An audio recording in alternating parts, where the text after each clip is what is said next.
పిత పుత్ర పవిత్రాత్మ నామమున ఆమేన్. జ్ఞానవాణి ప్రేక్షకులందరికీ శుభోదయం. ఈనాడు తల్లి తిరుసవతో ఏకీభవిస్తూ గొప్ప అపారమైన తెలివితేటలు మేధ సంపత్తులు కలిగినటువంటి వ్యక్తి పునీత థోమస్ అక్వినాస్ గారి పండుగను కొనియాడుతూ ఉన్నాము. వీరు ఇటలీ దేశంలో 1225 సంవత్సరం రొక్కాసెక్క పట్టణంలో జన్మించారు. వీరు 1274 వరకు జీవించారు. వీరు జీవించేది కేవలం 49 సంవత్సరాలు మాత్రమే జీవించారు. వీరి ఇంటి పేరు అక్వినాస్. రాజవంశం గొప్ప ధనికులు. వీరి తల్లిదండ్రులు ల్యాండ్ఫుల్ మరియు లియోడర్. వీరంతా రోమన్ సామ్రాజ్యాన్ని పాలించిన ఫ్రెడరిక్ బార్బరోస్ చక్రవర్తికి దగ్గర బంధువులు.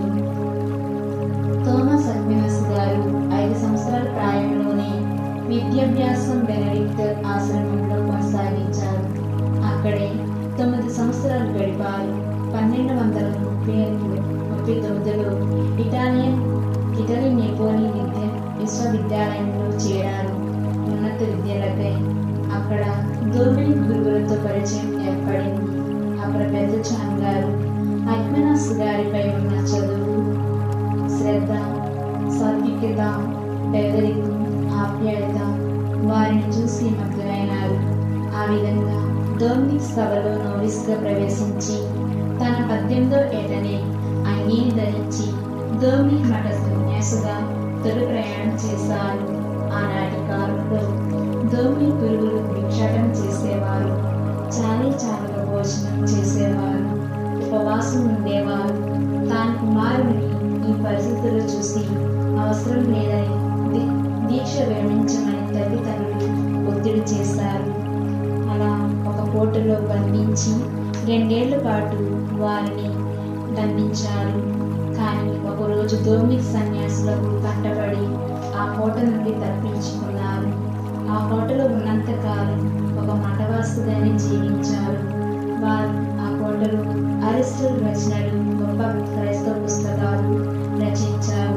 వారి కాపలాగా ఉన్న వారి పెద్దక్క అక్వినాస్ గారిని వైరంగం నుండి బయటికి రమ్మని చెప్పి అందుకు వారు సమాధానాలు, సందేశాలు విని తానే ఒక బెనడిక్ట్ సన్యాసిగా అధికారిగా మారిపోవడమే విశేషం.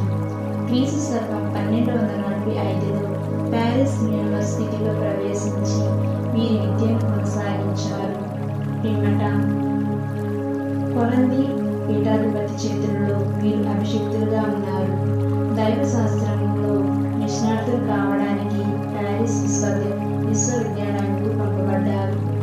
అక్కడ బర్లింతర్ గారి సహకార విద్యార్థిగా 1257లో వీరిరువురు డాక్టరేట్ పట్టాలను స్వీకరించారు. అక్కడే వీరు కొంతకాలం ప్రొఫెసర్గా పనిచేశారు.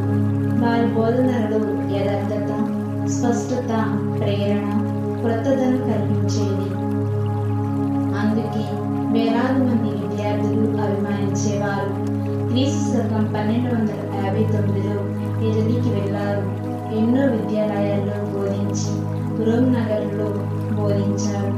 వీరు నూతనంగా దివ్య సప్రసాద మహోద్యమానికి అనేకమైన పాటలు, ప్రార్థనలు రచించారు.